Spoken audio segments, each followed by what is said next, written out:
alhamdulillah wassalatu wassalamu ala sayyidina Muhammad sallallahu alaihi wasallam wa ala alihi wa sahbihi wa sallam taslima. Amin. Ìkí àtọ̀lọ́lọ́run kọ́ máa jẹ́ tàbí Muhammad sallallahu alaihi wasallam. Adápadà orí ládá ẹ̀san tí bẹ́ẹ̀ bí àsàlátù Ọlọ́run kò fi ṣe sàárà fún gbogbo wa. Àmín. Láì ní dóòdùnà pẹ́nu torí pọ́jọ́ ti lọ àsìfẹ́ sọ̀kalẹ̀ kó tó di Mágíríbì. Òní ò sí nínú ọjọ́ tá a máa jáde fún wáàsí. Abẹ́òkúta ló yẹ ká ti máa ṣe wáàsí lọ́wọ́lọ́wọ́ báyìí. Lọ́dọ̀ ọ̀rẹ́ mi Lukman Bangboye Ajíkíolú. Ṣùgbọ́n àwọn kankan ṣẹlẹ̀ tí ò fún wa láǹfààní àti ilé lọ mọ́, a sì ti múra kalẹ̀, a sì láṣẹ tí wáàsí tá a bẹ̀rẹ̀ lánàá tá a pé àkọlé rẹ̀ ní Islam. Èyí táwa kan fi wá jókòó ńgbà tá a tí làlúrí ti dé tàbí lè lọ Abẹ́òkúta mọ́ ká pé a wá sí online impromptu ká máa bá wà sí lọ. Masha Allah. Ojoojúmọ́ ni wá sí bẹ́lẹ̀ àyè ní ọ̀yà ní sí. Allah. Ọ̀rẹ́ wa ti ń ṣe nǹkan ayọ̀ lónìí Bangboye Lukman Ajíkíolú ọmọ ìyẹlẹ́bà lábẹ́òkúta ọlọ́pàá sàlékún dáadáa fún Àmín. Bismillahi inna a'tayna. Bismillahir rahmanir rahim. Inna a'tainaka al-kawthar fasalli li rabbika wanhar. Inna shani'aka huwal abtar. Pàtó tá a padà wá sọ̀rọ̀ látàná tó jẹ́ ẹbísọ́dù wà tá a ní yóò tún lẹ́bísọ́dù míì tọ́rọ̀ náà kẹnu òun ní al-Islam. Ẹ̀sìn Islam tá a mọ̀ sẹ́sìn àlàáfíà. ومن يبتغي غير الإسلام ومن يبتغي غير الإسلام دينا فلن يقبل منه وهو في الآخرة من الخاسرين. الإسلام الإسلام tá a mọ̀ sí mùsùlùmí ẹgbẹ́ bá ti wà ní Islam ló di mùsùlùmí. Láàfin sọ fúnra wa bọ̀ pé kí ló gbé Islam a ti ṣàlàyé fún wa nípa Qawaidud-Din òpó tó gbé Islam lọ́wọ́ a ti sọ nípa al-iman wal-ihsan a ti sọ fún wa nípa ìgbàgbọ́ àti ṣe dáadáa bí ẹ̀sìn ṣe gbé wa. Islam ẹ̀sìn kan tó kanlẹ̀kùn gbọ̀ngbọ̀ngbọ̀n lọ́dọ̀ Ọlọ́run ni kì í ṣe pé kò sẹ́sìn míì ṣùgbọ́n ìsìláàmù wa lè yùzù yírahu. Al-dini kulli wa kafa billahi shahida. A fẹ́ kí ìsìláàmù wa jọba lórí gbogbo ẹ̀sìn tó ti dé kí ìsìláàmù tó dé ló fi jẹ́ kó wà máa ń yẹ fúta kókò inna dina inna Allahi Inna dina inda Allahi al-Islam wa man yabtaghi ghayra al-Islami dinan falan yuqbala minhu wa huwa fil akhirati minal khasirin. Ẹni ọba gbé nǹkan mi ìdè tó ló fi ń jẹ́ ìsìláàmù ní istislamu lillahi ta'ala ká dùgbàjù sẹ́lẹ̀ fọlọ́run kó ti sàlàyé púpọ̀ lánàá.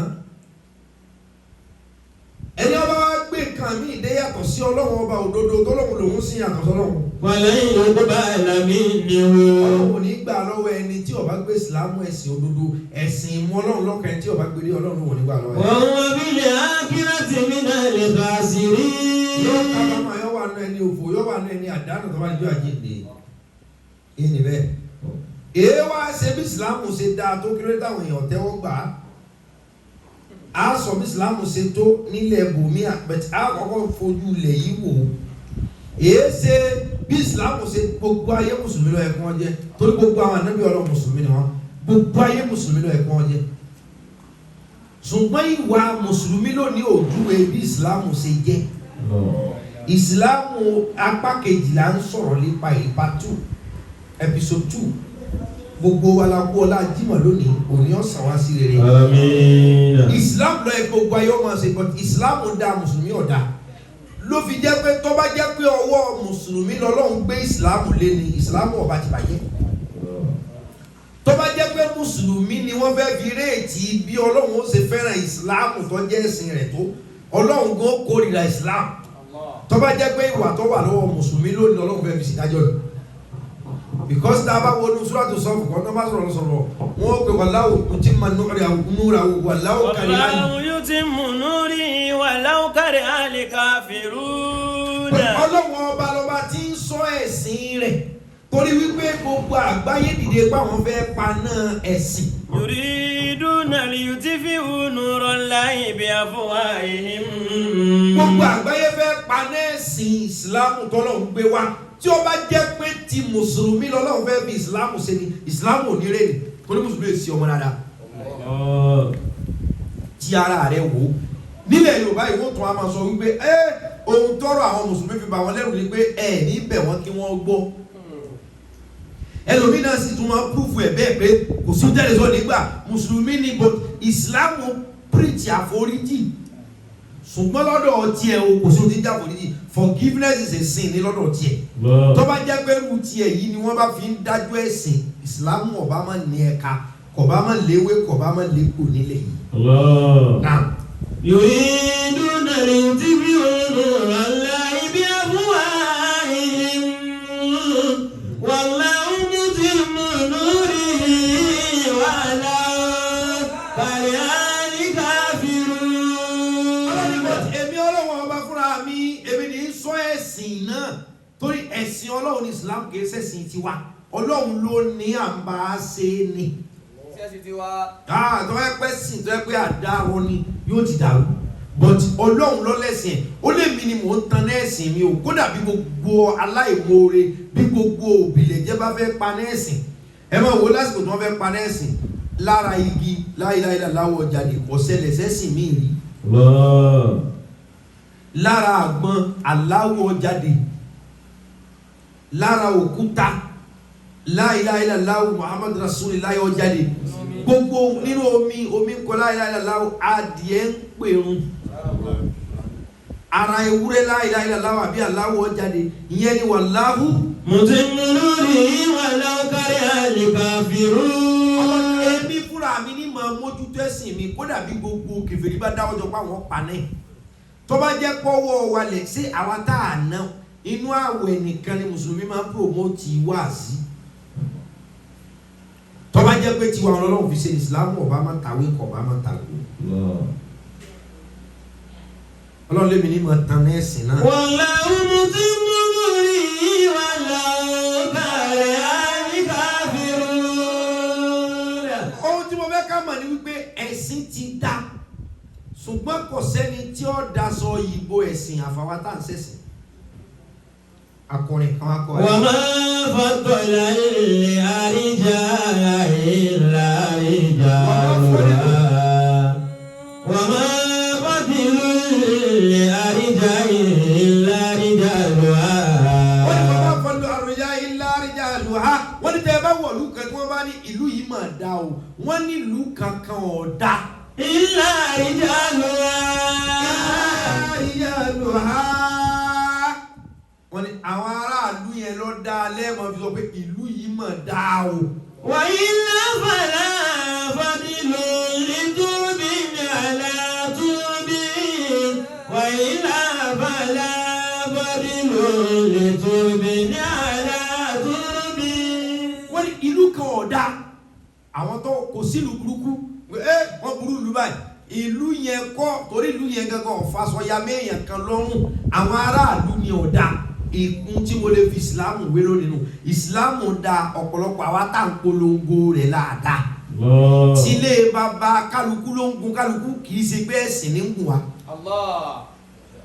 títílé bàbá ẹlòmíì bá gùn kì í gbọ́ kì í gbà ní kì í gbọ́ kì í gbà yẹn lò wọ́n mọ̀ ṣe wọ́n wá rò pé ẹ̀sìn ní ń ṣe tílé bàbá rẹ̀ ló kún kéṣẹ́ sẹ̀ òun ló fi jẹ́ pé àdínul Islam wa salam òun tá à ń pè lẹ́sìn Islam làlàáfíà gbogbo ohun tó bá ti ta pàlàáfíà yìí ṣe Islam mọ́ ohun tí sì tún jẹ́ ìsìlámù ládàáyàn rí òun ni ìsìlámù lillah kéèyàn submit fọ́lọ́hun kéèyàn jupájú sẹ́ẹ̀lẹ̀ fọ́lọ́hun kéèyàn tán nínú gbàgbọ́ Ọlọ́hun ó ti jẹ́ ìsìlámù. ìyẹn là ń wá ń ṣàlàyé pọ̀mọ́ yẹn bùtá gbẹgbẹ́ rẹ̀ sọ. wa man yabtaghi ghayra al-islami dinan falan yuqbala minhu wa huwa bil akhirati minal khasirin. wọ́n bá wa sọ nípa ìsìlámù mo sọ fún wa nípa àrùbúbíyà lánàá ohun tí ń jẹ́ pàtó ìjẹ́ olúwa ìjẹ́ olúwa lọ́lọ́run fi ipò rẹ̀ lẹ̀ fọmọ ẹ̀dá ìjẹ́ ọlọ́run kò fi ilẹ̀ fẹ́ nìkan ló fi jẹ́ pé gbogbo òrìṣà pátá ní máa lórúkọ nísì lóríkì walakinnal asma laysati illa asma'ur rijal as-salihin kò sí ohun tí ń jẹ́ òòṣà àbí orò kankan orúkọ èèyàn kan tó ti wáyé rí àtoríkì rẹ̀ ni wọ́n kó jọ síbẹ̀. nínú Ọlọ́run lọ́kan nínú tawhidu tá a ní la ní at-tawhidu ar-rububiyyah at-tawhidu al-asma wa sifat at-tawhidu uluhiyya ìjẹ́ Ọlọ́run ìjọlúwa àti ìjẹ́ orúkọ àtoríkì lábẹ́ ìjọrúkọ àtoríkì àbí lábẹ́ ìjẹ́ olúwa Ọlọ́run náà ní ibẹ̀ yóò fún àwọn ẹ̀dá kan lágbára kan lè ṣe nǹkan kan kí wọ́n sọ pé àwọn ni despite pé Ọlọ́run ló tọ́ra wọn sí. àlàyé yìí wà. ohun tá à ń ṣàlàyé lónìí pẹ̀lú ni Islam ó ti ń jẹ́ Islam. àwọn nǹkan kan bẹ àwọn kankan wà ó lè bá bí ìlú wa ti ṣe rí mu tó lè mọ bẹ́ẹ̀ sìn ohun tó bí tàwíìdì nìyẹn. àwọn nǹkan kan wà ó lè bá bí agbègbè wa ṣe rí mu ṣùgbọ́n kò ní bẹ́ẹ̀ sìn mu. ohun tí ń jẹ́ orò òdílé kò bẹ́ẹ̀ sìn mu ó lè bá bílù tiẹ̀ ṣe rí mu ṣùgbọ́n lọ́pọ̀ ìgbà tí wọ́n bá ti ní mùsùlùmí ni ọ́ ìdí kò ló fi sí mi. ndekolo fi sí mi káfàdà. àwọn wọnú ẹ̀sìn àwọn èèyàn kan wà wọ́n pé tẹ́ ẹ̀ bá bọ́ kíníkà ẹ̀ ní lówó àwọn kan ò bọ́ torí ẹ̀sìn wọn ò sí lówó àwọn kan ń bọ́ torí kí wọ́n gbà pé Ọlọ́run náà máa understand wọ́n sì ń lówó. láàbí sọ fún wa pé ta ni ohun tí Islam rí kwaya gangan kò sẹ́ni tó lè fún un. àwọn kan torí pé àwọn fẹ́ fún Islam ní ohun tó béèrè wọ́n tún di ọ̀dájú kéèyàn tó so bọ́ǹbù mọ́ra kọ́ lọ pààyàn ó ti dájú ohun tí Islam béèrè náà làwọn rò pé àwọn fẹ́ fún ṣùgbọ́n wọ́n fún lódì torí pé bẹ́ẹ̀ kọ́ ní Islam béèrè. Odekolo fi sí mi káfàdà. Wàlá tatabi'u khutuwati shaytani innahu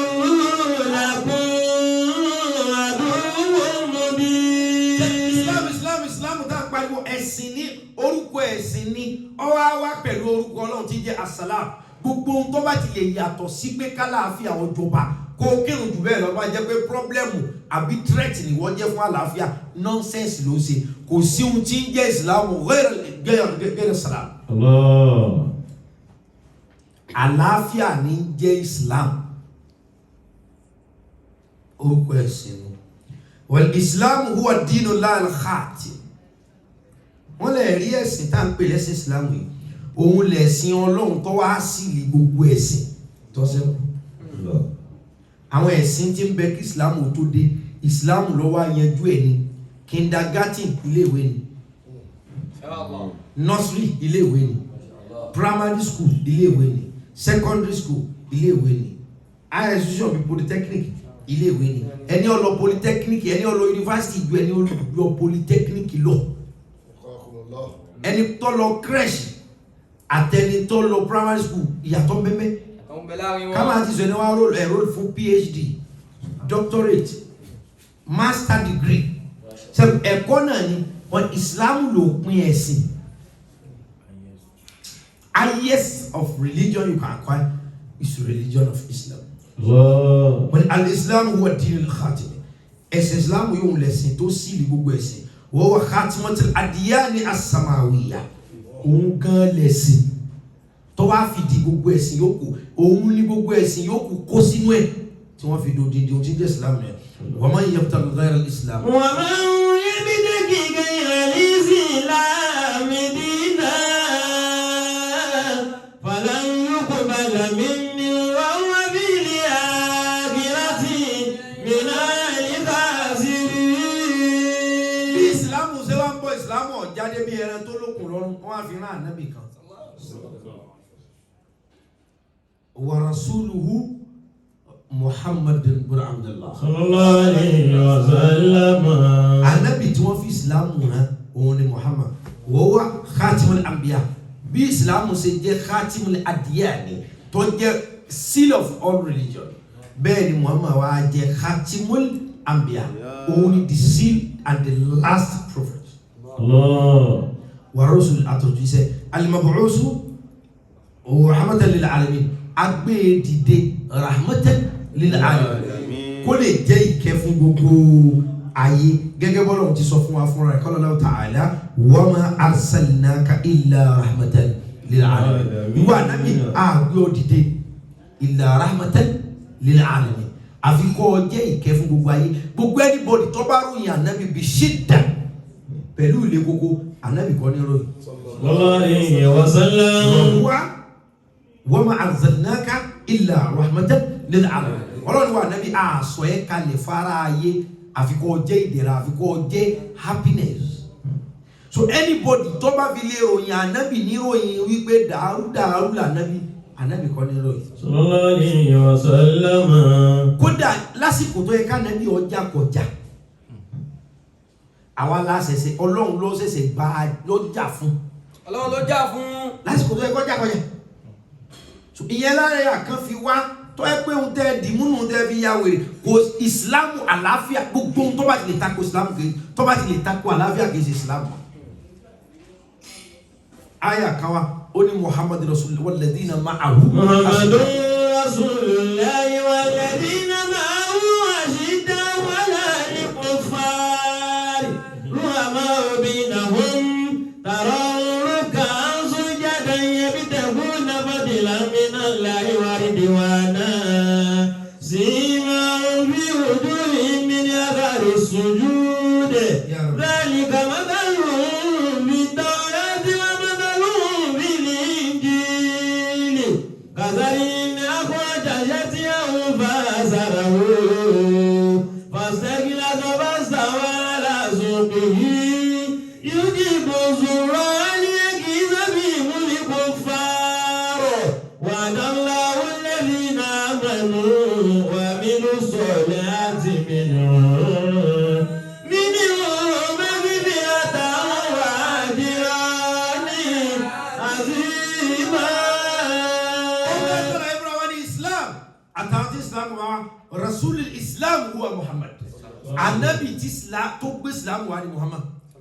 Islam ó sì níwèé, ó sì lófin. Ja Islam bi dustur. Islam wá pẹ̀lú constitution tiẹ̀. Nínú constitution tí Islam bá wá ní pé la ikraha fi din. Nínú constitution tí Islam gan gbé wá ní pé o gbọ́dọ̀ fọ́ọ̀sì ẹ̀dá kan ṣe mí. Nínú dùsúrù Islam wọ́n sọ pé ẹ̀sìn gbé òfin wá. Nínú òfin tí Islam fún rẹ̀ wá gbé wá ní pé la ikraha fi din. O gbọ́dọ̀ túláàsì ẹ̀dá kan pé àfikọ́ jẹ́ mùsùlùmí. So ẹni ó bá ní Islam lòun fẹ́ pèpè sí tí wọ́n fi ń túláàsì àwọn ẹ̀ pé máa pa yín tẹ̀ bá jẹ́ mùsùlùmí, òun gan ti bẹ̀sìn ara ẹ̀ jẹ́. Torí pé la ikraha fún lápá fún lọ́rùn fún ní gògóńgò túláàsì kò sínú ẹ̀sìn nínú òfin tí Islam fún rẹ̀ kọ́ gbé wá. So kálukọ́ ọmọ yẹ Islam rẹ̀ nínú tí Islam tó gbé wá ni pé gbogbo mùsùlùmí o ni wọ́n fi ń sọ fún wa ní àkọọ́lẹ̀ kan bí la farqu bayna al-quburiyyin yawm wa bayna al-mushrikin al-awwalin. Bẹ́ẹ̀ yà bá ti jẹ́ mùsùlùmí kò gbọ́dọ̀ bọ̀ kankan mọ́, kò gbọ́dọ̀ gbàdúrà sí nǹkankan mọ́ pé bàbá mi o ọ̀rọ̀ mi dọwọ́ rẹ lọ́rùn, òkú ọlọ́mọ yẹn sùn ọ̀tà pẹ̀sẹ̀. Ó takò ẹ̀sìn. Ẹ̀gbọ́ Abukakumullah. kí wọ́n sọ fún yẹn nìkan pé ọgbọ́dọ̀ pa pẹ́pẹ́ fún bàbá rẹ tó kú lérí sàárè rẹ̀, ó ti takò tí jẹ́ Islam. Islam ni al-istislamu lillahi wahda. Ẹni ó bá jẹ́ mùsùlùmí ní sìnkọ́nàwọ́. Wọ́n ní kò sí yàtọ̀ láàrin àwọn alkabu tó ní díẹ̀ bá ti jẹ́ mùsùlùmí kò gbọ́dọ̀ máa lọ bí sàárè mọ́ kọ́ mọ́ pé mo wá forí kanlẹ̀ fún ọ, mo wá pè ọ ní o bàbá mi àdìsẹ́ ẹ̀ lọ wọ́n sùn o, òkú ọlọ́mọ yìí sùn kọ́ gbọ́n tí mo wá wí fún ọ, bàbá pòkún kókó àlàyé ní dáhùn kò ti bẹ̀sẹ̀ jẹ́ ẹni tẹ́sí rẹ̀ ọba ti bàjẹ́ kọ́nà wa. wọ́n ní láfàrí kò bẹ́ẹ̀ lẹ́kọ̀ọ́ wọ́n ní kò sí àtọ̀ láàrin àwọn tí wọ́n máa jọ́sìn fún sàárè wal mushrikina al-awwalina àtàwọn tí wọ́n kàn jẹ́ ọ̀sẹ̀ bọ̀ sáàmù wọ́n ní kò sí àtọ̀ láàrin wọn ṣé wọ́n jọ́sìn sàárè sóní súfì ọjọ́sìn sàárè sẹ́ni tí ò súfì ọjọ́sìn sàárè inú tí Ìsìlámù bá wa tí inú tí Ìsìlámù gbé wa tá gbọ́dọ̀ pé istislamu lillahi khassa kéèyàn ọ́ tán fọ́lọ́hun òun ló bínú ọ̀rọ̀ tí mo sọ fún wa lánàá nínú àwọn anwa'ul iman tó sọ fún wa nípa kádàrá pa gbọ́dọ̀ gbàgbọ́ khairi wa sharri. Ìsìlámù ni mo dùn tá a sọ nísì ẹ̀sìn Ìsìlámù ẹni Ìsìlámù rẹ̀ tó dídí ò sí àǹkàn àmúlùmọ́lá là ń ṣe ṣùgbọ́n tí èyí ti fẹ́ lójú ẹ má ti àwọn èèyàn má ta ẹ̀sìn ẹ jẹ́ wọ́n wọlé náà ká tó wá máa ṣàlàyé bí wọ́n bá kù sí ẹ̀yin ọ̀jáwọ̀ èèyàn wọlé òkèrè lẹ́ni pé irú afẹ́kọ́ wọ yọ bẹ́sìn mú padà ẹjọ́ wọlé káwá sọ títóbi Ìsìlámù fún yọ wà máa change wọ́n bẹ̀sìn jẹ́ ni ọ̀tẹ́sìn sí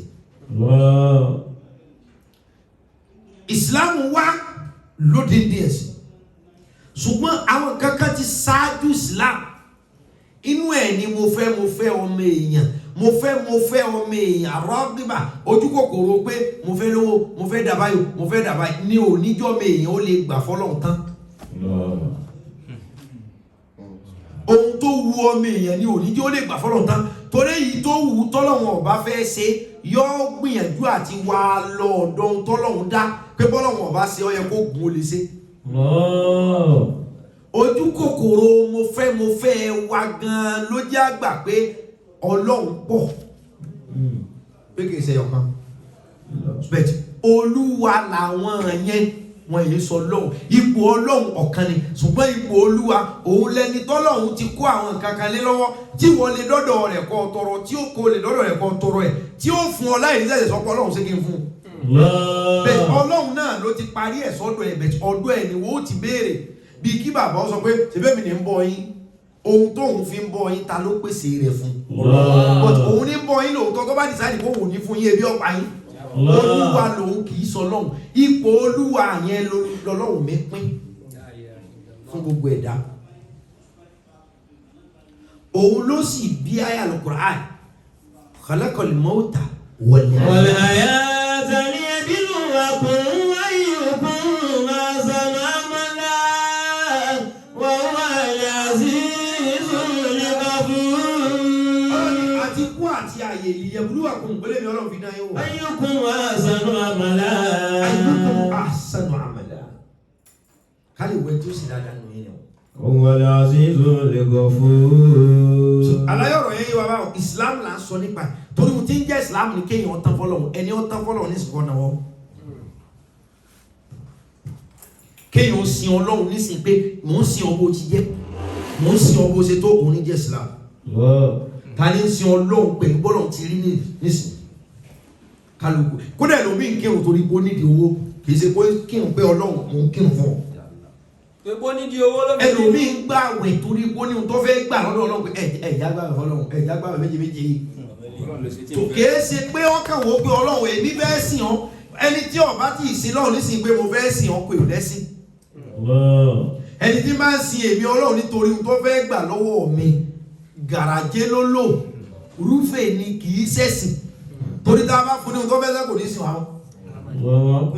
sàkábà jẹ́ ìlú ń lò sọ pé ìlẹ́sìn tí Islam preach ni pé Islam lílá ẹ̀kàn tán fọ́lọ́hun bóyá ó ṣeun tẹ́ fẹ́ àbí ò tiẹ̀ sí mélòó nu wa lọ́wọ́ ò ṣeun tó fẹ́ tí ọ̀wọ́ lọ́wọ́ mi bí ó bí máa ń tiẹ̀ sì ń ṣẹ̀sìn yẹn ṣé kò mọ́ lọ́ọ́ ṣe kankan ta ni ọ̀bọ rí ta ni ọ̀bọ gún ta ni ọ̀bọ ya ta ni ọ̀bọ mi ta ni ọ̀bọ èṣù wọ́n sì ní àwọn gbogbo a'udhu billahi minash shaitanir rajim àsìkò bọ̀ èṣù mi.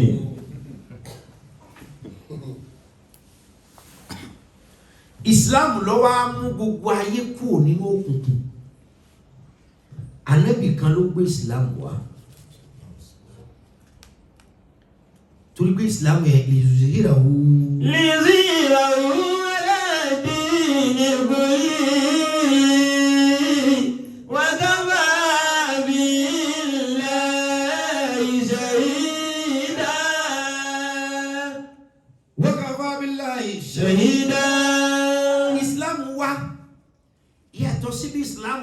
jẹ́ sí ó wá ní dùstò olófin ó ní constitution tiẹ̀ Islam lánàbí Islam sì ní ìwé gbogbo tẹ́ bá ti fẹ́ ṣe tó bá ti lè takò ìwé tí Islam gbé wá kò sọ̀rọ̀ ń bẹ ẹ̀gbọ́n. والذي أرسل رسوله بالهدى ودين الحق ليظهره على الدين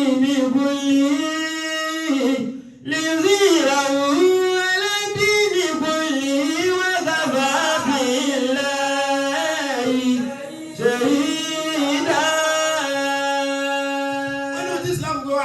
Islam gbé ọmọ ànábì tiẹ̀ wá ó mọ́fin tiẹ̀ wá ó sì mú kìrìmọ́tò yìí ó mọ́fin ẹ̀ wá ó sì mú tírà tiẹ̀ wá òun ló fà tírà tí Islam mú wá orúkọ tí wọ́n pè é fún wa pọ̀ gbogbo tẹ́ bá ti lè ṣe nínú Islam tó bá ti yàtọ̀ sí ohun tí ìwé Islam mú wá ó ti di gẹ́ra Islam dínà ó ti kú olórí ẹ̀sìn kìí ṣe Islam mọ́. Ìwé Islam ló mú wá pé Ọlọ́run tẹ́ ẹ fẹ́ máa sìn yóò ìnáwó adìhaka. ìnáwó adìhaka wà bùká wà náwó wà máa tàbá àyà wà náwó kọ́lábà sáwùjẹ́ ní ìdákàrọ̀ wà ní ọ̀nzá mímú tó bá ti ní ìrà túnmùnà. Kùránì gbéwé tiẹ̀ wá Islam gbéwé ohun tẹ́ ẹ bá ti tí ó bá ti sínú ìwé Islam kìí ṣe Islam mọ́ tí ó bá ti sínú Kitabullah wa Sunnati Rasul pé àbí anabi lọ́wọ́ mẹ́nu bá torí gbà tí Islam dé ó dé pẹ̀lú anabi tó fi rán ó wá dé pẹ̀lú ìwé Al-Qur'ani wọ́n ń pè ní Qur'an wọ́n ń pè ní Furqan wọ́n ń pè ní Kitab wọ́n ń pè ní Ruya kódà lè pè ní nàbáwò torí gbà wọ́n sọ fún wa pé ànínàbáyé àzímì Kùránì náà ni Islam wa máa wá pẹ̀lú àdánwò ẹjọ́ bá pàṣẹ rẹ̀ lọ́dọ̀ ọ̀rẹ́ Ọlọ́run torí pé àdánwò tọ́lọ́run fi kàn ọ́ pàṣẹ torí wọ́n gbà pé ohun gbogbo ọ̀dọ̀ Ọlọ́run ní ti wá ohun tí ń sì ń jẹ́ Islam ni pé gbogbo nǹkan ọtí Ọlọ́run kò tí Ọlọ́run ọ̀dọ̀ Ọlọ́run ló ti wá mùsùlùmí mélòó lópin ìgbà tó bá dẹ̀ ti wọnú Islam ò gbọ́dọ̀ wòta.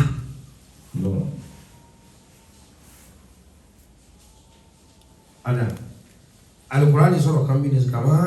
kàmá akhrajaka rabbuka min baytika bil haqqi. Islam là ń yanjú bọ̀ látàná torí pé Ọlọ́run bá wa sọ̀rọ̀ nbìkan ó ní inna Allaha tayyib. wala yaqbalu shay'an illa tayyiban. ó lè ní Ọlọ́run tayyib ó ní mo mọ́. la yaqbalu shay'an illa tayyiban. ṣùgbọ́n ìdí Ọlọ́run ò ní tẹ́wọ́ gbà kankan illa tayyiban àfi nǹkan tó bá mọ́ Ọlọ́run mọ́. tá a bá wá ka orúkọ Ọlọ́run tí Islam gbé wa tó ní í ṣe pẹ̀lú tawhidul asma'i was sifat nípa ìmọ̀ Ọlọ́run lọ́kan pẹ̀lú orúkọ ẹ̀ àtòríkì ẹ̀ Ọlọ́run gbé wá mẹ́pẹ́ at-tayyib ó sì gbé wá mẹ́pẹ́ at-tahhir. wípé èmi ni mo mọ́ èmi là fọ̀ mọ́. àlàyé wò yé wa. àwùkọ́kùn wa. wọ́n á ní láyé pọ̀ṣẹ́ àní ilẹ̀ illa tayyiban. gbogbo ẹni tó bá jẹ́ mùsùlùmí gbọ́dọ̀ mọ́ ọ gbọ́dọ̀ mọ́ nínú ọ̀rọ̀ tó ń bá ń kírun tọrọ rẹ ọ̀ mọ́ ọbẹ̀ sìn jẹ́ ọ gbọ́dọ̀ mọ́ bil-khuluq pẹ̀lú ìwà torí ohun tí wọ́n fi ròyìn ànábì tí wọ́n fẹ́ sìn náà ni pé wà innaka la'ala khuluqin azim. wọ́n ìwà ànábì tá a fẹ́ sìn náà innaka la'ala khuluqin azim ìwà tó dáa ju ìwọ la fi rán so mùsùlùmí tí ìwà rẹ̀ ọba ti mọ́ ó lè mọ kírun bẹ̀ tí ó ti bẹ̀ sìn jẹ́ bẹ́ẹ̀ sì rẹ̀ bá pé náwó Islam là ń tu requirement of Islam, requirement of being a Muslim. Allah ni inna Allaha tayyib. wala yaqbalu shay'an illa tayyiban. Ọlọ́run tẹ́ fẹ́ fi ẹ̀sìn sìn Ọlọ́run mọ́ òun ò ní gbà kankan àfi tó bá mọ́ ok abẹ́sẹ̀ ìsìlámù bò láti mọ́ ìsìlámù wa gbé wa pẹ̀lú àwọn taharat ìní ìmọ́tótó ẹ̀gbọ́ ìní ìmọ́tótó fil qalb wal lisan wal wajh wal farj àwọn ìsáwò mọ́ lọ́rọ̀ lójú lábẹ́ bẹ́ẹ̀ bá ti fẹ́ ìyàwó tí ń tún ṣe kan mí ó ti ń fọ́ ẹ̀sìn níkò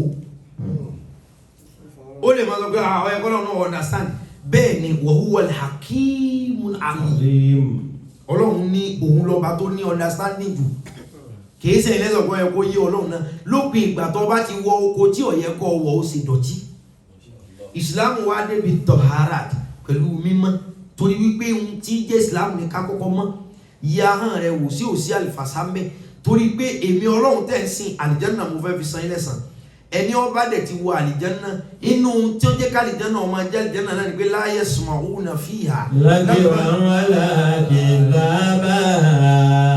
ní gbọ́ ọ̀rọ̀ kọ̀rọ̀ ń bẹ ọ̀rọ̀ tó dọ̀tí ẹ̀ ní gbọ́ lálìjánà ohun tó jẹ́ àlìjánà ọmọ ajá àlìjánà náà nù so ìwọ tọ̀rọ̀ tó dọ̀tí bá ti ń jáde lẹ́nu rẹ̀ òun ti ń fa àlìjánà ṣòfò látàyé ìsìlámù rẹ̀ dàrú kódà kí irun rẹ̀ ọmọ pé ìsìlámù rẹ̀ dàrú bọ́rọ̀ ẹnu rẹ̀ bá ti dọ̀tí ohun tá à ń tírìtì ní ìsìlámù já ìsìlámù bí tọ̀hárà ìsìlámù wá dé pẹ̀lú mímọ́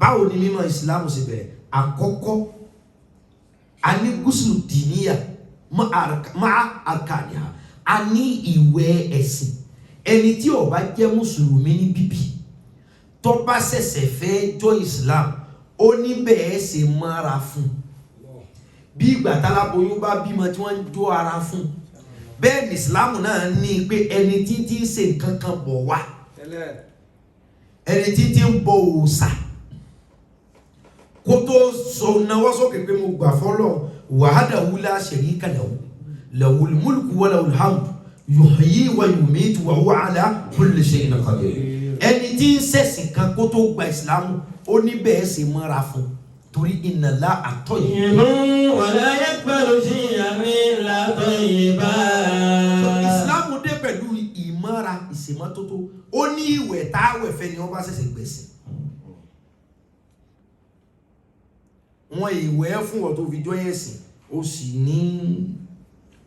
sì tún ní ohun tó ẹ̀kún tó bọ̀ sí torí pàtó ohun tí ń kọ́ jẹ́ ìsìlámù ní ká mọ́ nínú ọkàn ìdẹ̀mọ́ nínú ọkàn tí ń jẹ́ ìsìlámù ní ká sọ pé ashhadu an la ilaha illallah wa anna muhammadan abduhu wa rasuluhu ìyẹn kọ́kọ́ ni mímọ́ tó ga jù bọ̀tí lẹ́yìn yẹn bí kéèyàn sọ pé èèyàn kọ́lé bàbá sá kọ́ ẹni ó kọ́lé tí ó kùn lọ́dà òun náà kọ́lé ṣùgbọ́n bọ́ bá kùn ìbádájú bọ́rọ̀ ìsìlámù sí nínú àwọn kankan wà tá ó ti mú wa wọnú ẹ̀sìn but a gbọ́dọ̀ ṣàṣepé ìṣàṣepé yẹn gan ni ó ṣẹ̀ṣẹ̀ validate ẹ̀sìn wa èèyàn kọ́lé kò fi tọ́lẹ̀tì sínú rẹ̀ ńlọ yàgbẹ́ lórí àkìtàn òun náà kọ́lé o ṣùgbọ́n tó bá fi tọ́lẹ̀tì sínú ilé ìbátúrọ̀ ọlọ́run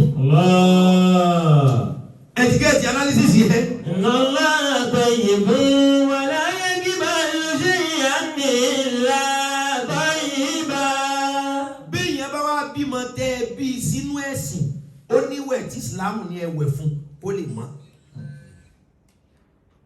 ó sì ní ohun tí ìsìlámù ní ẹ ṣe ní ohun tí ìsìlámù ní kẹsì pé ọmọ òkókó tẹ gbénú ẹ̀jẹ̀ ẹ pèrún sí ti létí ọ̀tún ẹ sì káàmọ̀ sí létí òsì ọmọ yẹn ò ní wáyé kó fi ní sòrò èṣù oníráyè lọ́dọ̀ ẹ̀ ọmọ tí wọ́n ráyè ṣe fún nísìnyí wálé gbogbo èṣù ń bá wọn jà òun náà ní kọ́má ọlọ́run wá kápá èṣù ṣùgbọ́n àwọn kankan wà tí ìsìlámù gbé wá láti bẹ̀rẹ̀ tó yẹ pé tẹ́ ẹ bá ṣe é láti bẹ̀rẹ̀ ẹ ti yanjú ẹ̀ torí ìsìlámù tá à ń sọ tó jẹ́ tọ́pìkì wa látàná ni pé ìsìlámù wa inú tí ń jẹ́ ìsìlámù ni mímọ́ kanga ìsìlámù wa gbé àwọn òfin tiẹ̀ wá pé bọ́kùnrin bá bóbìnrin ṣàṣepọ̀ tóbìnrin bá bọ́kùnrin ṣàṣepọ̀ yàtọ̀ sí kẹ́ ẹ dami sára ó ní mímọ́ kan tẹ́ ẹ gbọ́dọ̀ mọ́ ìsìlámù tó gbé wa.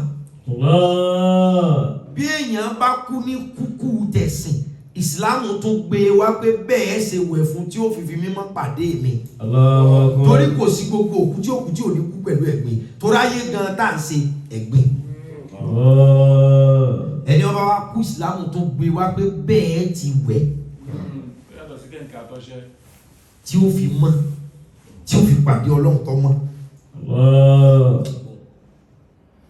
tá a bá wá fẹ́ sin ọlọ́run àwọn ẹ̀sìn míì wà tá a bá fẹ́ sin ọlọ́run wọ́n kàn bẹ̀rẹ̀ náà níbi ọba ti bá wọn ọlọ́run wà ní bẹ́ẹ̀ bá wá fẹ́ sin èmi ọlọ́run ní sísìn mùsùlùmí ẹ mọ́ra wọ̀nyí ẹlòwòdò ẹni wà lálùwàlá so ká tó tún sin ọlọ́run ní islam ní tó islam kẹ́lẹ̀ mọ̀ pé islam gbé mímọ́ kànga wa ká tó tún sin ó ní ohun tó ní ká ṣe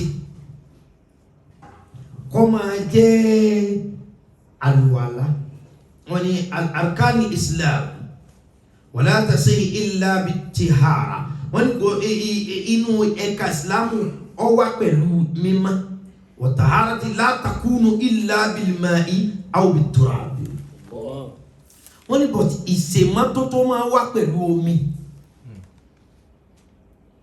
omi láàfin mọ́ra lóòótọ́ ohun tó sọ wá dẹ̀gbin omi ṣùgbọ́n ohun tá a fi mọ́ omi béèyàn bá tọ̀ tí ò ìta bá kò lè kírun kí ni tọ̀tọ̀tọ̀ omi kí ni ó fi fọ ìtọ̀ mọ́ tí ó fi mọ́ padà omi béèyàn bá bóbìnrin ṣàṣepọ̀ àbọ́kùnrin bọ́ ọsùn tó fi rìlíìsì ò lè kírun torí ó ti dọ̀tí kí ló dọ̀tí rẹ omi kí látọ̀ omi kí ló fi tún àtọ̀ ṣe tí ó fi di mímọ́ omi. Gbogbo wọ̀nyí inú òpó ẹ̀sìn náà ni ìsìláàmù tá a láǹṣe yẹn wá pẹ̀lú mímọ́ ẹlòmíì ọ̀mọ ohun tán pè ní jánábà ìwẹ̀ bá bá bára wa ṣàṣepọ̀ tán ìwẹ̀ bá bá bímọ tún wà tó gbìn ní gbọdọ̀ wẹ̀ kó tó bẹ̀rẹ̀ sí ní kírun. ẹ gbọ́ ìwẹ̀ nǹkan oṣù wà tóbìnrin gbogbo alámọ̀ kóbìnrin ṣe kódà àwọn ológun dúdú wọn pé bóbìnrin bá ń ṣe nǹkan oṣù ogun táwọn bá ṣe fọkọ́ mọ̀ débẹ̀ torí wọ́n mọ̀ pé kíní yẹn ẹ̀gbin ni ọba kan yẹn jẹ́. bẹ́ẹ̀ ni Islam náà ni pé bóbìnrin bá ṣe nǹkan oṣù ó tún nírú ẹ̀ tó gbọdọ̀ wẹ̀ ọjọ́ tí ọ̀rọ̀ bá kan á kàn sọ̀rọ̀ nípa àwọn gúúsílù ìwẹ̀ ẹ̀sìn pẹ̀lú ògbọ́nà ẹ̀kọ́ rẹ̀ yóò di tọ́pìkì ìjọ kan ìwẹ̀ ẹ̀sìn láàfin sọ bí wọ́n ti wẹ̀ ọmọ tuntun bí wọ́n ti wẹ̀ òkú bí wọ́n ti wẹ̀ ní ọba ṣe ìjọ Islam bí wọ́n bóbìnrin ó ṣe wẹ̀ ìwẹ̀ nǹkan oṣù àbí ìwẹ̀ ìbímọ àbí ìwẹ̀ jímọ̀ àbí ìwẹ̀ ọdún ìdù iléyá àbí ìrun àwẹ̀ àbí ìwẹ̀ ìbálòpọ̀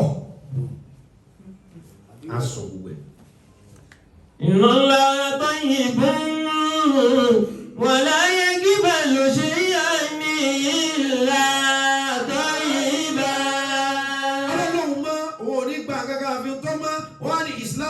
la takunu illa bilma'i aw biturab ẹ lè mọ́ra àfikọ́ jẹ́ pẹ̀lú omi tí ó bá wá sómi biturab ọ aka yẹ̀pẹ̀ yẹ̀pẹ̀ àlùwàlá oníyẹ̀pẹ̀ wà tó sì gbalada ìwẹ̀ oníyẹ̀pẹ̀ wà tó sì gbalada nínú tí Islam tó gbé wá ní ká mọ́ra arkanu dìníyà náà ni òpó ẹ̀sìn náà ni ṣùgbọ́n ohun tí ń kọ́ ń jẹ́ ìsìlámù tó ní gbogbo ohun tí ìsìlámù gbé wà lè ṣe tán èmi òrótọ̀ torí gbogbo ohun tọ́lọ̀ ń béèrè fún kò sẹ́dá rẹ̀ tó lè fún ipa ọlọ́run ká gbogbo nǹkan ní gbogbo àwa tó dá wọ́n kò ní kọ́ ìsàn dọ̀ífà ọlọ́run lóhun lòun dìídì dá omi èèyàn dọ̀ífà lọ́lẹ̀ ọlọ́run tó lóhun dá wa lọ́lẹ̀ ó ti mọ̀ gbogbo tó ń béèrè ipa àwọn òní ká ọ̀lẹ́ni mi mọ̀ bóyá lágbára ni wọ́n. وخلق الإنسان ضعيفا. Ìsìlámù wá pẹ̀lú ànábì rẹ̀ nígbà tí ìsìlámù dé pẹ̀lú ànábì ẹ̀ àyà kan wà ní Suratul Anfal ní ọba kí. كما أخرجك ربك من بيتك بالحق وإن فريقا من المؤمنين وإن فريقا من المؤمنين لكارهون. Ìsìlámù bẹ̀rẹ̀ ní Mákà ìsìlámù tànàbí Muhammad sallallahu alaihi wasallam fẹ́kọ̀ọ́ náà lẹ̀sìn ó bẹ̀rẹ̀ Mákà ìjọ tó bẹ̀rẹ̀ Mákà ẹ̀gbin ò jẹ́ kí ará Mákà ò lè gbà á ló fi jẹ́ wípé ó lójú bẹ́ẹ̀ ṣe júwe ìmọ́lẹ̀ fẹ́ ní ẹ̀gbin tí ó yẹ kò lè yé àfi tọ́lọ́run bá kàn tán náà sẹ́mi rẹ̀ pé kó ó lójú bẹ́ẹ̀ ṣe júwe mímọ́ fún onídọ̀tí tí ó yẹ torí tẹ́dà bá gbájúmọ́ jù ní dùn jù lójú ẹ̀.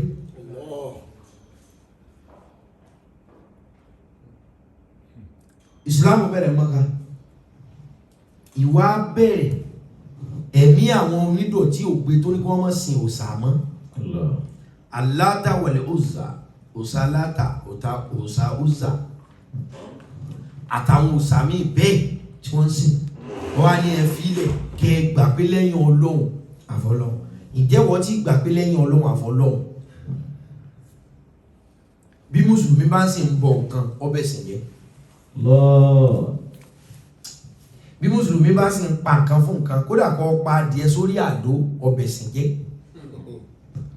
mùsùlùmí wo ni ọ̀wá sílẹ̀ wọ́n fi jẹ́ pé definition Islam gan àwọn tó mọ̀ ń lẹ̀ yá àwọn tí a mọ̀ ṣùgbọ́n àwọn tí ń fọ́lò rẹ̀ sọ wọ́n. àwọn kan wá gba Islam lọ́wọ́ Ànábì Muhammad sallallahu alaihi wasallam àwọn kèfèrí torí ìdọ̀tí wọ́n wá lé wọn jáde. Ànábì wa ní ẹ̀yin mùsùlùmí ẹgbẹ́ mi ẹ̀yà awọ́ náà bá yọ kẹwàá bí sá lọ nbẹ̀dẹ̀ àwọn mùsùlùmí tí wọ́n wò pé ọba dáadáa kan bẹ̀ mímọ́ ń jọ mi ẹlòmíì máa mọ́ tí ò ní lẹ́sìn ó mọ́ ni kò lẹ́sìn ẹlòmíì ó sì lẹ́sìn kò ní mọ́ bí tí problem ti wà ní ẹ̀ wèrè lẹ́lòmíì tó lóhun ṣe ṣòkòtò tó lóhun ṣe tẹ̀sùbà wèrè lẹ́lòmíì o ìwà ẹlòmíì tẹ́ bá wo ẹ̀sìn tí ń ṣe òníwì ọkọ ọmọ nínú Islam yàtọ̀ sí wà táwọn ànítílé bá bẹ́ ẹlòmíì lókun gé sẹ́sìn ẹ̀sìn kọ́ ẹlòmíì kan àtílé wọn lókun ìwà líle àjogúnbá ni nílé tí wọ́n kọ̀kẹ́sìn torí ẹ̀sìn píríṣì káforí jìnra wa òun máa pé bá a bá tó pàdé lálẹ́ náà á jà ní ìyẹn iṣẹ́ sí wọn á ní ọ̀dà. Kama akhrajaka rabbuka min baytika bil haqqi. alábàárẹ̀ mùsùlùmí kan ẹjọ́ ẹwà bí sálọ kan tó payín tán lẹ́yìn. Wa inna fariqan minal mu'minina lakarihun. ibẹ̀ làwọn mùsùlùmí ti wá gbúrò ọba kan ọba Abisina ọba Abasha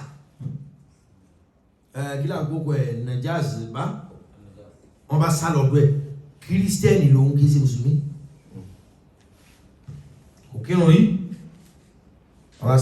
ó lọ́mọ ènìyàn ìyẹn ní ọ̀rọ̀ tá ń sọ fún India ní pé humanity comes before religion àwọn kan búmi inú àwọn mùsùlùmí náà ní ojú kàntàkàntà yìí àwọn kan búmi pé kéèmì ọ sọ pé humanity comes before religion ó rọ́ǹgì lọ́dọ̀ tiẹ̀ al-ihsan torí pé ìgbà tí wọ́n bí Ànábì ẹ bá wo àdìsí dàkàlà náà ìgbà tí wọ́n bí ọ́ ní àkùbírì ní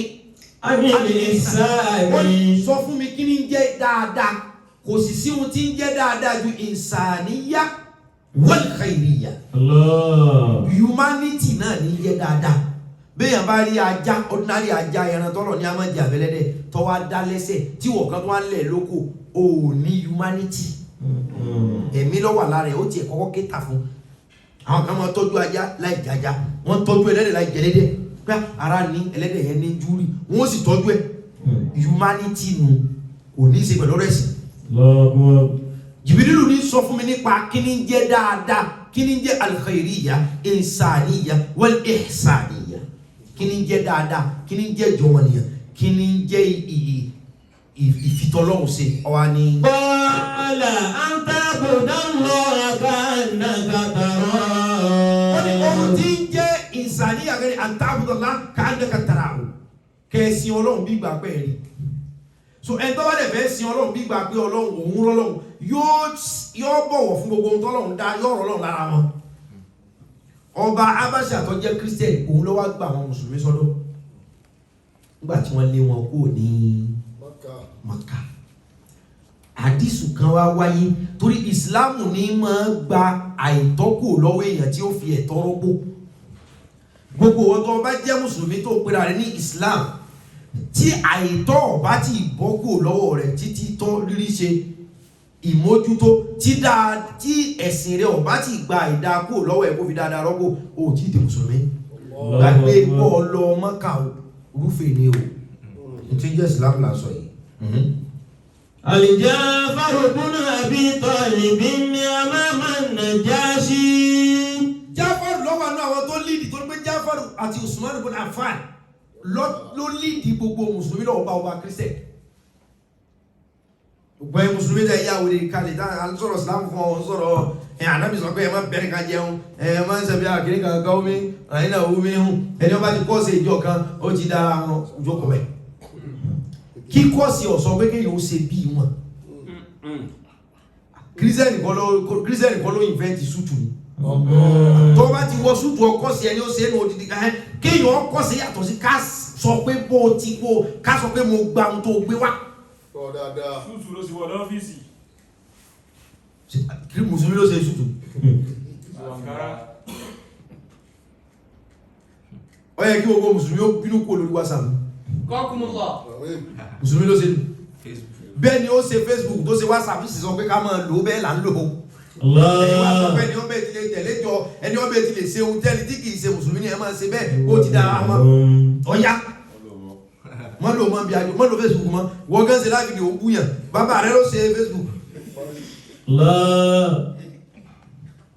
Humanity comes before religion. Gbogbo ẹ̀sìn tí ó bá ti ní ọmọlúwàbí nínú òfò ni. Ọba Kristẹni wa gba mùsùlùmí sọ́dọ̀. Àwọn kèfèrí Mẹ́kà tún ara èèyàn pé a fún ọ lówó àti góòlù fi wọ́n lé wa lọ́wọ́ ká lọ pa wọ́n dànù. Kò gbà. Ńbẹ̀ ló fi wá pé àwọn mùsùlùmí pé ẹ̀yin tẹ́ líìdì wọn ẹ wá. Báwo lẹ̀sìn yìí ṣe rí? Jáfàrù ló wá líìdì àwọn mùsùlùmí lọ bá ọba. Ayyuha al-maliku. Jáfàrù wá ní ọba yìí, ọba An-Najashi, ọba dáadáa yìí. Kunna qawman ahlu jahiliyyati. Ó ní òòrí wa kunna qawman ahlu jahiliyya. Ó ní ọ̀rá wa yìí ká tó di mùsùlùmí aláìmọ̀kan ni wá.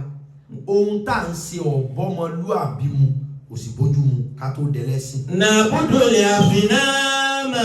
Na'budul asnama. Òòṣà wa ń jọ́sìn fún. Wa na'kulul maytati. Wa na'kulul maytati. A sì máa jẹran òkú mbete. Àwa ọmọ pé ẹran kan rùn. À ń jòkó ẹran.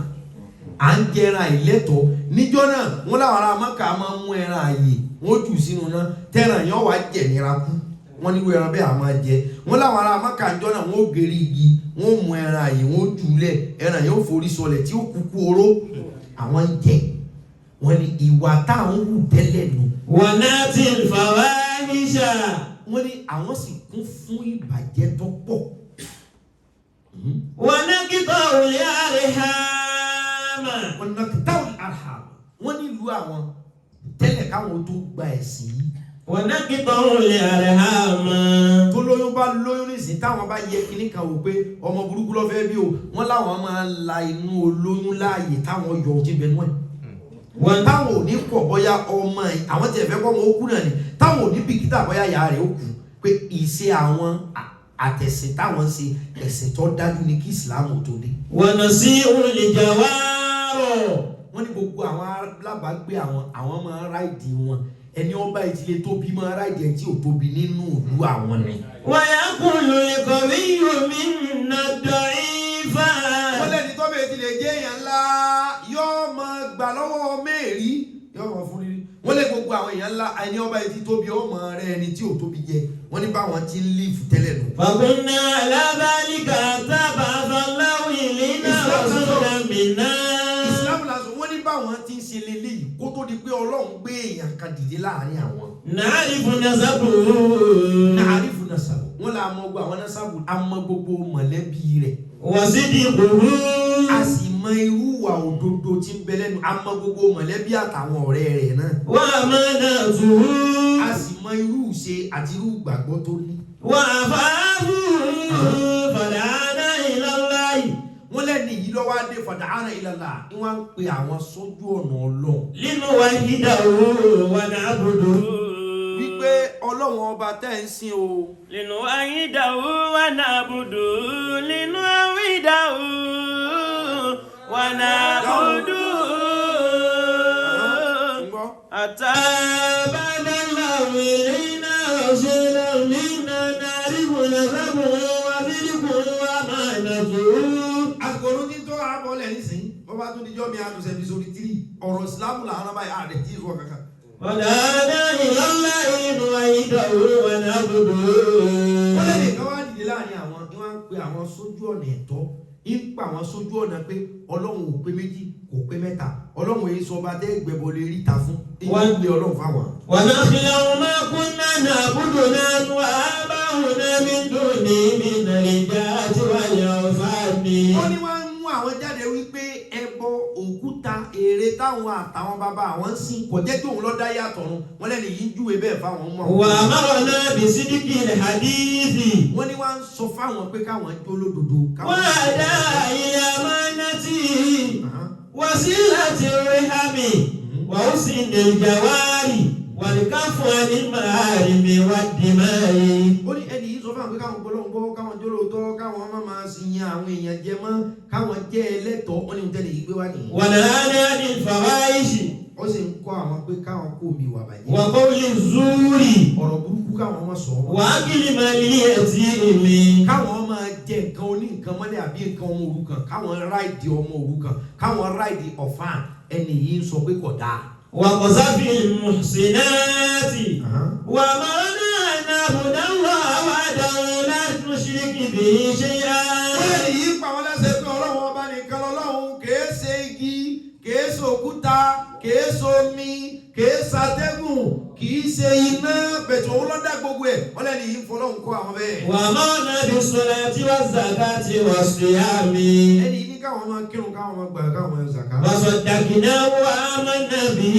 wọ́n ní ẹ̀ṣẹ̀ tá a ṣe gbogbo àwọn èèyàn tí wọ́n ní kó pa àwọn despite pé àwọn sákò lọ́dọ̀ wọn wá sílùú rẹ̀ ẹ̀ṣẹ̀ táwọn ṣẹ̀ wọ́n ni pé ìránṣẹ́ dáadáa tẹ́nì yìí mú iṣẹ́ rẹ̀ wá ọ̀rọ̀ dáadáa tẹ́nì yìí mú wá ìṣe dáadáa tí Muhammad mú wá yìí àwọn gbà á gbọ́ náà nìṣòro táwọn ní pẹ̀lú àwọn èèyàn wọn. واتبعناه على ما جاء به من الله.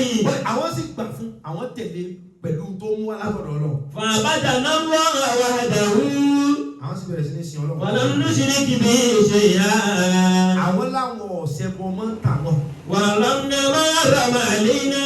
ohun tó jẹ́ nǹkan ìwọ̀ àwọn náà ṣe lé wọn. وأحللنا ما أحللنا. ẹ̀sìn tó gbé wá fún wa ohun tẹ́sìn rẹ̀ sọ pé nǹkan ẹ̀tọ́ ni àwọn sọ ọ́ dẹ̀tọ́ ìsìláàmù fúnra rẹ̀ ní nǹkan ẹ̀tọ́ ó sì ní nǹkan ìwọ̀. nǹkan ìwọ̀ islam ó lè jẹ́ nǹkan ẹ̀tọ́ nínú ẹbí yín. àwọn ẹbí kan wà tó ń pè bóbìnrin bá bímọ onírú ọbẹ̀ tó gbọdọ̀ jẹ. ìṣe ẹbí nìyẹn kì í ṣèṣe ẹ̀sìn. o lè ṣe é léyìí tí ó bá ti tako tẹ̀sìn ṣùgbọ́n èyí tó bá ti lè tako wàdàníyà ọlọ́run ìjọ kan ṣoṣo ọlọ́run nínú ìgbàgbọ́ ó dé èèwọ̀ so ó lè tẹ nǹkan ẹbí rì fún nǹkan ẹ̀sìn léyìí tọ́pọ̀lọpọ̀ mùsùlùmí ò rí ṣe lónìí. ọ̀pọ̀lọpọ̀ nǹkan ẹbí wà lónìí tó yẹ pé ó ti ta kẹ̀sìn. kún pé ọmọ inú ilé tí ọba bọ kíní kan ò ní ríyàwó gidi fẹ́ kí wọn náà ó sì gbà pé bọ́ ọba bọ òríyàwó gidi fẹ́ ẹ̀sìn rẹ ti já. torí èyàn ti kú lẹ́sìn ó ti di ṣíríkù. ìṣe wa ni ká kúnlẹ̀ kíra wa ńlẹ̀ yìí kúnlẹ̀ kíra wa lọ́dọ̀ tiwa kò bẹ̀sìn jẹ́ lọ́dọ̀ tiwa kí n rí ọ kí n kúnlẹ̀ dọ̀bálẹ̀ kò bẹ̀sìn mi jẹ́ ìwọ kọ́ ọ dá mi mo pọ́n ẹni ọ dá mi lé lára rẹ ni mi ò sí ọ́ mi ò forí kalẹ̀ fún ọ mo pọ́n ọ lé ní gbogbo àwọn ọjọ́ pé ẹ gbọ́dọ̀ bẹ̀rẹ̀ fún yàn haramu ni kọ̀yẹ́kẹ́ ìlú ọwọ́ mọ́tò torí mi ọ̀rẹ́ tí ọwọ́ mọ́tò tí ò ní bẹ̀rẹ̀ tẹ́gbà ìsọ pé ẹ gbọ́dọ̀ bẹ̀rẹ̀ fún kìíní kan àwọn ìyàwó yàn gbọ́dọ̀ lọ́ta o wọn ò sì gbọ́dọ̀ fọṣọ torí kò sẹ́ tí ó fọṣọ ẹ̀sọ́ gbogbo ẹni ó bẹ ti lè bẹ̀rẹ̀ fún kankan sẹ́bọ̀ ẹ gbọ́dọ̀ wọ ọkọ̀ o àmì sẹ́jẹ́ ìkan jẹ́ ọwọ́ mọ́tò tí ò ní tẹ́líbà fún kódà bẹ́ẹ̀ ọwọ́ mọ́tò ayọ́ tẹ́líbà ìwọ́n tó ń báyàwó rẹ̀ sùn tó kúnlẹ̀ tó wálẹ̀ tó dọ̀bálẹ̀ àti wá dọ̀bálẹ̀ ẹ̀dá fìlàkà ìṣòwò sàṣọ yá ọ̀fẹ́ báyàwó rẹ̀ dọ̀bálẹ̀ gbàù ẹ̀sìn rẹ̀ bàjẹ́ ń jọ̀ gbogbo ẹ̀yin tẹ́ múra sí pé ẹni ọba dọ̀bálẹ̀ fún yàn bẹ́ẹ̀ sì yẹ ìwọ lọ dọ̀bálẹ̀ fún yàwó yìí وحرمنا ما حرم علينا وعلينا ما أحل لنا. Ẹ̀rọ balẹ̀ fún yẹn lọ́dọ̀ ọwọ́ òbẹ̀ sí wájẹ́. Àṣà àti ṣe wa la bá. Ìbẹ̀nú àṣà àti ṣe wa tí ọ̀bẹ sì mú. Ìyẹn láàyò fẹ́sìn. Ìyẹn láàjúwọ́ rẹ̀ lẹ́fẹ̀sìn. Ọ̀pọ̀lọpọ̀ èèyàn ò rí àṣà ilé àbí ìlú rẹ̀ juwọ́ rẹ̀ lẹ́fẹ̀sìn. Ẹ̀sìn rẹ̀ ní kọ́má. Ohun mọ̀ọ́dọ̀ òrùtà tìrìtì ní Islam. Jáfàrù ni wọ́n ṣàlàyé ọ̀rọ̀ yìí. Fàdálínà kúnnà fàzàbúnà. Ẹsẹ̀ tá a ṣe wọ́n náà ní pé ogun tí mo kàkálẹ̀ fún ilà wà láàmú ṣe aláàṣe nǹkan tá à ń ṣe tẹ́lẹ̀ mọ́ ọlọ́tàn. Fàdálínà kúnnà fàzàbúnà. Wàbàtànúnà dínínà. Olùkọ́ bá bẹ̀rẹ̀ sí ní fara ní wá lórí ẹ̀sìn wa wọ́n. Liyaruduna ila ibadati al-awthani min ibadati Allahi ta'ala. Olùkọ́ aláàbọ̀gí àbọ̀pẹ̀ mọ́ náà ní problem táwọn ní pẹ̀lú. Wa nastahilla ma kunna nastahillu min al-khaba'ith. Falamma qahharuna wa sallamuna wa dalaku alayna.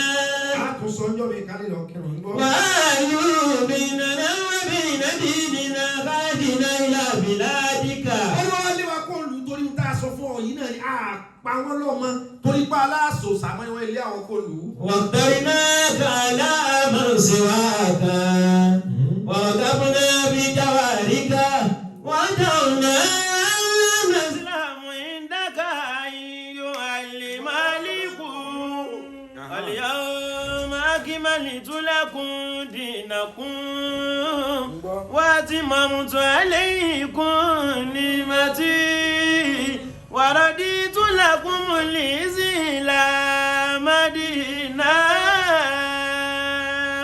ومن يبتغي غير الإسلام دينا فلن يقبل منه وهو في الآخرة من الخاسرين ومن يبتغي غير الإسلام دينا ولن يقبل منه وهو بالآخرة من الخاسرين.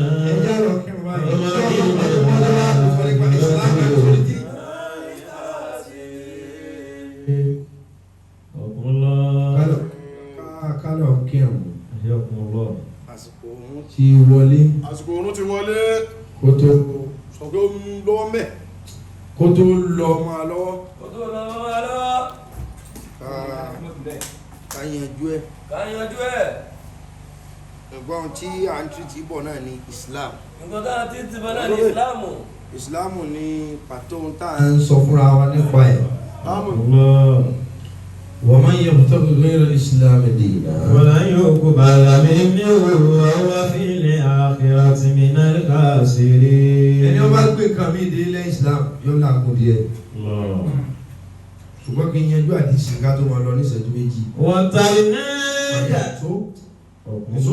وظلمونا ضيقوا علينا وأهل بيننا وبين ديننا خرجنا إلى بلادك وخطرناك على من سواك ورغبنا بجوارك ورجعنا ألا نسلم عندك أيها الملك. Ó dáṣe fún abẹ́ àmì sáwádọ̀ rẹ̀ nù tó wọ́n fẹ́ pa wá torí ẹ̀sìn tá a gbà. Ọ̀dà ọba lóhùn ti gbọ́. Gbogbo nǹkan tí wọ́n sọ iṣẹ́ nǹkan yẹ kó fíríkì ọba kò fíríkì ẹ̀ o. Ìyẹn ni ó já mọ̀ pé ẹ̀dá kọ̀ọ̀kan ló ní personal interest yẹ. Tí wọ́n ń gbé wọ́n bá ti tako interest mi máa san ẹni gbóngbó ni. Ẹ̀dá kọ̀ọ̀kan ló ní personal ẹ̀dá ohun tẹ́mi gbàgbọ́ tó bá ti dé tó fẹ́ rọ́bìṣì ẹ̀ máa rọ́bìṣì ẹ̀ dànù kò bẹ́ẹ̀ lọ. Issue tí ọ̀pọ̀lọpọ̀ àwọn yàtọ̀ ń ṣe Ìsìlámù lónìí ọmọ ìbọn ó ṣe tìrìtì nù. Ẹni tẹ́ ẹ fẹ́ sọ fún pé Ìsìlámù lọ́nà ó ní nǹkan kan tí ń ṣe tẹ́lẹ̀. Kẹ́ẹ̀ tó wá gba ohun tí ń ṣe olówó rẹ̀ ẹ́ ju Ọlọ́run fún lọ́nà tí ó gbà yé. Gbogbo ohun tí Mùsùlùmí sọ ọ̀rọ̀ tá a tó kalẹ̀ ọba àyẹn kàn mẹ́rin ni the first statement tọ́ba àyẹn ọ̀kọ̀ọ̀kọ̀ sọ kí ló wí. حينما سأله النجاشي ماذا تقولون في ابن مريم. Ọba Nàìjíríà onímọ̀ gbọ́ owó kò tiẹ̀ dá lóhùn sẹ́ẹ̀ gbogbo ọ̀rọ̀ tó sọ yẹn kó fúríkì ẹ̀ pé ẹ̀sìn lágbédè ẹ̀sìn mọ́lọ́ lọ́kan ẹ̀sìn Islam. Ọba Nàìjíríà gbogbo ojú omi látàárọ̀ pẹ̀lú bọ́rọ̀ wọn ṣe dùn tó mú ṣe ṣàlàyé. Ẹ̀bẹ́ kí lọ́ba bí wọn. ماذا تقولون في عيسى ابن مريم ó ní ànábì yín tó gbé ìmọ́lẹ̀ dé tẹ̀ ń sọ yẹn lọ́dọ̀ yín kí ló sọ nípa Jésù tèmi gbàgbọ́ nínú ẹ̀. قال ntọ́ bá kọ́ ó ní ẹ̀yin problem pọ̀ bá ní ipa problem yẹn nù ànábì tó ní gbogbo nǹkan ló gbé dé yìí. ماذا تقولون في عيسى ابن مريم wọ́n gbàgbé pé kírísítẹ́nì ló ماذا تقول في عيسى ابن مريم ṣe kò sọ kankan nípa Jésù rí ntọ́ bá a lọ́sọ̀ Allah. interest rẹ̀ nìyẹn tí wọ́n bẹ sọ́jọ́ náà pé ó ní kò ní dààmú Jésù fúnra ẹ̀ ní òkú ọ̀nà máa jọ wọn. الله Jáfàrù wá rẹ̀ rìn. قال نقول في الذي جاء به نبينا صلى الله عليه وسلم ó ní ànábì wa yìí ó sọ fún wa nípa Jésù. هو عبد الله ó ní wúwo Abdullah ọlẹ́rú Ọlọ́run ni o ó ní Jésù láàyè lọ́dọ̀ Ọlọ́run o. ورسوله ó ní prọfẹ̀tì Ọlọ́run ànábì òjíṣẹ́ Ọlọ́run ni Jésù látọ̀dọ̀ Ọlọ́run wa òjíṣẹ́ tó mọ́. وروحه lọ́rọ̀ ó sì jẹ́ ẹ̀mí látọ̀dọ̀ Ọlọ́run ẹ̀mí ni Jésù jẹ́ lọ́dọ̀ Ọlọ́run atẹ́gùn tó lágbára ni tọ́lọ́run fi pàṣẹ pé ànábì wa sọ fún wa pé tí ó bá gbà fún Jésù náà ànábì Ọlọ́run kò kì í ṣe mùsùlùmí. وكلمته ọ̀rọ̀ Ọlọ́run tún ni Jésù. ألقاها إلى مريم البتولى ọ̀rọ̀ Ọlọ́run tọ́lọ́run sọ fún tó sọ sí Màríà ìmọ́lẹ̀ Ọlọ́run tọ́lọ́run gbé sí Màríà tó ọmọ kan gá lára bí wọ́n ṣe sọ bẹ́ẹ̀ fọba yẹn ọkàn mi ó lé ní problem. الله أكبر àwa yìí jọ wà ní Tí kò sí jẹ́ Christian. pẹ̀lú bó ṣe jẹ́ Kristian inú ẹ̀kọ́ Ìsìlámù kan nù.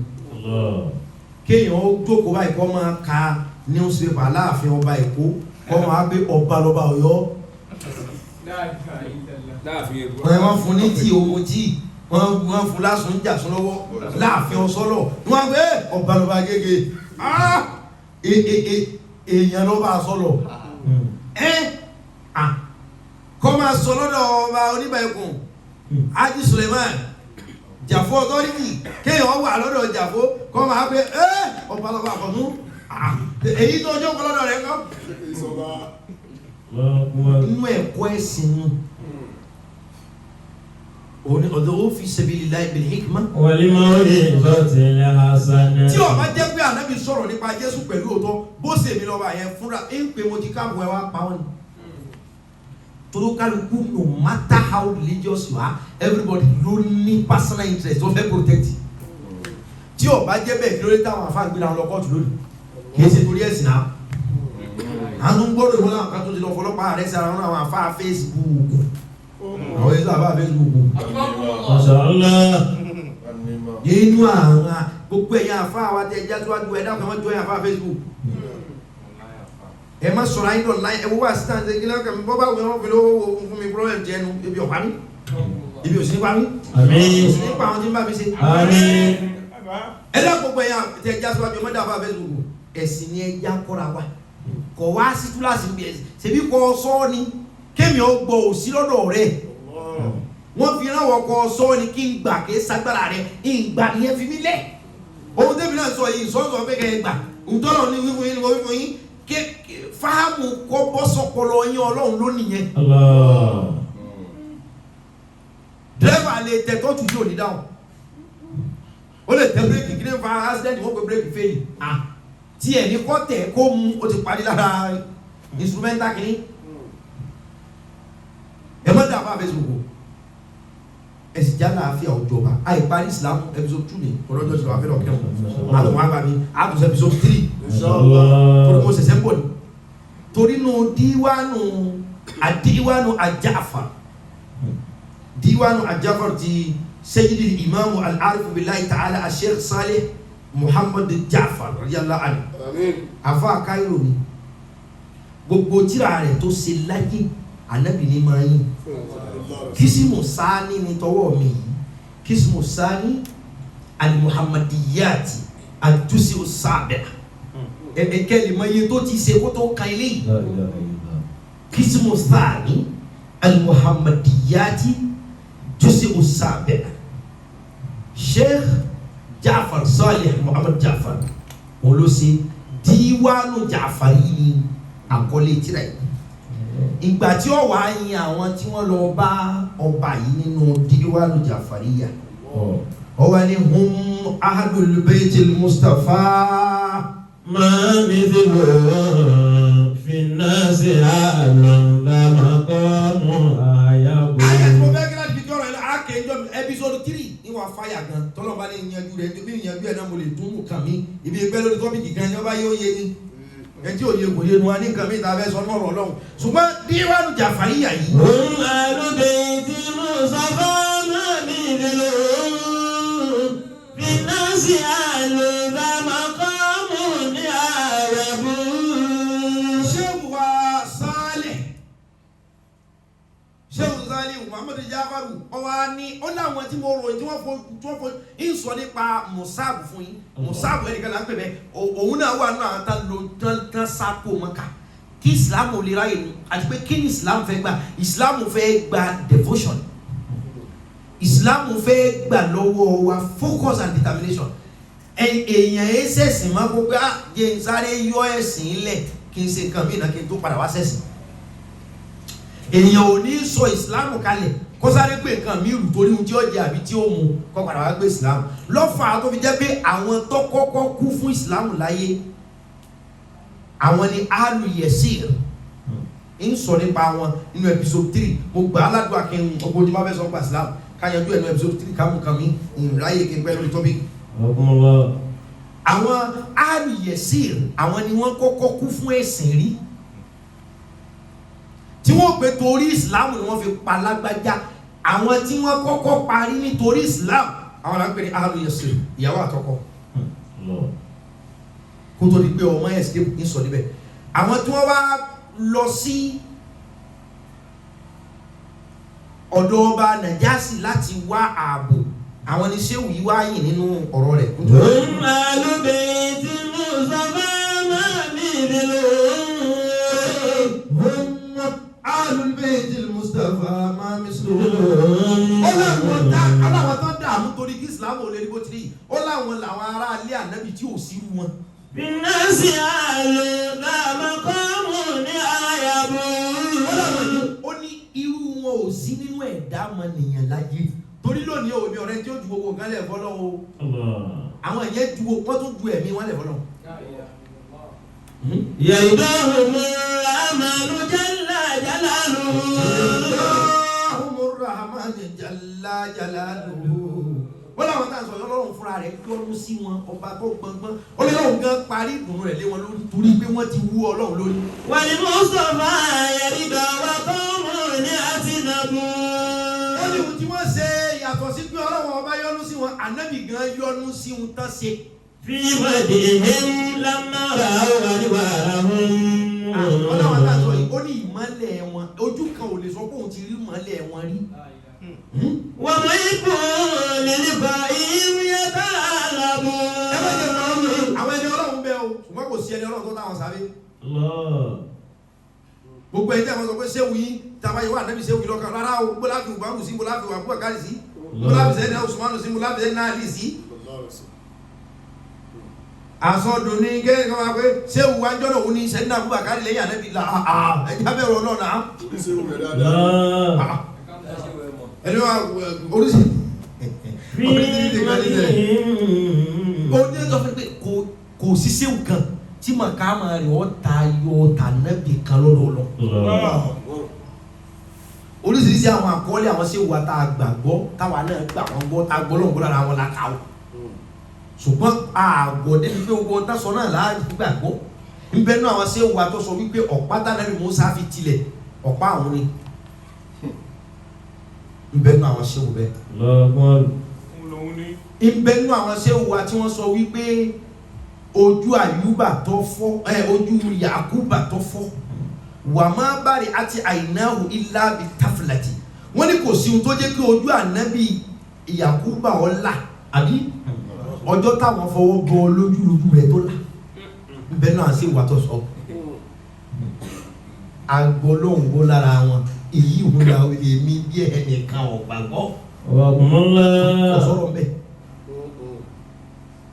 ṣùgbọ́n yẹn ò wo wọn lọ́dọ̀ Ọlọ́run tán sọ ní ọ̀dá àwa wò dáadáa wá ní pọ̀pọ̀lọpọ̀ àwọn ṣùyókù wa yẹn nígbà tí wọ́n lọ tán làwọn kankan kọ ọ̀rọ̀ nípa wọn torí wọ́n rí bí wọ́n ṣe tóbi tó.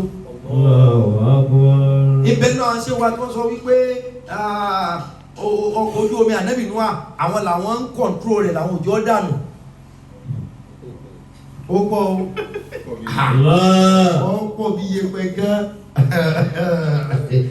ọ̀rọ̀ ní ìgbọ́gẹ́ sọ̀rọ̀ létí mi èyí torí ẹ̀pẹ́ ni ó sọ ìṣẹ́ ni Ọlọ́run ṣùgbọ́n bí ìyẹn á takura wa àfa wa irú èmi yóò lè tó àwọn ni àfikọ́lọ̀ bá wọlé àlùbáríkà àwọn tó dé tó wọn ni ṣùgbọ́n èèyàn máa tóbi kò sọ pé gbogbo ohun tó sọ ni ká gbàgbọ́ ìyẹn ò sọ pé ayé tiẹ̀ ìta bá rí pé ẹ rí sọ o ṣùgbọ́n èyí kò jọ tó a bẹ́ẹ̀ ìsìláàmù tòní téèyàn bá sọ nǹkan 100 tí 2 àbí ẹyọ kan bá ti wá mú á sọ pé owó 99 tó kù ọ̀dà nídìí ẹ̀ gbogbo èyí dá ṣùgbọ́n èyí àgbà bó ṣe kí ìsìláàmù jẹ́ nù ní ó lè dé kálàáfíà ọ jẹ ọba kò sí séwù kan tó tó sábẹ́ ànábì o kódà ànábì tó kéré jù nù ànábì kò sí séwù kan tó tó pé séwù kan sínú ànábì lágbà nígbà tán bá mú gbogbo àwọn yẹn tán bá mú sàkọ̀tún tán mú sàkòsì lọ́sẹ̀sẹ̀ kùsàkùsà bọ́rọ̀ séwù mo jẹ́ séwù ṣe rí mi tán bá má nàbì tán bá wọn sàbẹ́ náà wọ́n wá lẹ́sẹ̀ kan ohun tí wọ́n náà bá wá ṣe fọ́lọ́ àwọn tábì ń bẹ àwọn tàbí ń bẹ kí ni séwù rẹ fẹ́ tó tí ó tó àwọn séwù mọ̀sáhì bẹ̀rẹ̀ kí ni séwù rẹ fẹ́ ṣe so ọ̀nà pọ̀ ẹni àwa náà aspire ni ṣùgbọ́n àwọn kankan wà torí ipá sọpá àgbà yẹn ọ̀sọpá àgbà wọn gbọ́ àgbọ̀lọ́gbọ̀ lára wọn bẹ́ẹ̀ kọ́ ṣùgbọ́n that specific ọ̀rọ̀ èmi ò wọ̀n gbà ṣẹ́wọ̀n náà ni wọ́n bó ti yẹ kí ìsìlámù orí nù wọ́n sọ fún wa pé al-ikhtilafu al-ulama rahmatul lid-din káwọn ẹni ọlọ́wọ́ sọ pé èyí tó sọ yìí ìgbà yìí kéde ní òpin eléyìí ìgbà wọlé rahmatul lid-din wọ́n lálàáfíà wọ́n ní kẹ́ lọ́jẹ́ fẹ́ sí o lè sọ̀rọ̀ 99 kí n má gbé ọ̀kan wọlé ẹ̀yọ̀kan ẹni dúró sí pé èyí ó kù dá èyí lè mi ọ̀gbà o lè púrúfù ẹ̀ kó púrúfù ẹ̀ náà síbẹ̀síbẹ̀ kí n sọ pé mi ọ̀gbà kásìkọ́lá ti jẹ́ pé àwọn kan tó jẹ́ major things là ń ṣe major things pé ká gbọ́ lọ́n gbọ́ ká gbà náà bí gbọ́ ká kírun ká ọ̀sà ká lọ ájì ká lọ ká gbàwẹ̀ ká ṣètọ́ ẹ̀sìn èyí tó bá kú àwọn sọ pàtó tọ́pìkì wa táà kìí látàná ni Islam tó bá yá àtúmọ̀ sọ ọlọ́wọ́ wọlé àwọn àwọn ṣe yóò wọlé àwọn anbiya yóò wọlé àwọn sahaba nabi sallallahu alaihi wasallam yóò wọlé àwọn awliya Allah ta'ala as-sabiq àwọn tó ti ṣáájú àtàwọn tó ní àtàwọn tí ń bọ̀ ọlọ́wọ́ fún alábàríkà àmín ọlọ́wọ́ ní jójó tiwa la hawla wala quwwata illa billahi al-fatiha. bismillahir rahmanir rahim alhamdulillahi rabbil alamin arrahmanir rahim maliki yawmiddin iyyaka na'budu wa iyyaka nasta'in اهدنا الصراط المستقيم صراط الذين انعمت عليهم غير المغضوب عليهم ولا الضالين امين. لقد جاءكم الإله في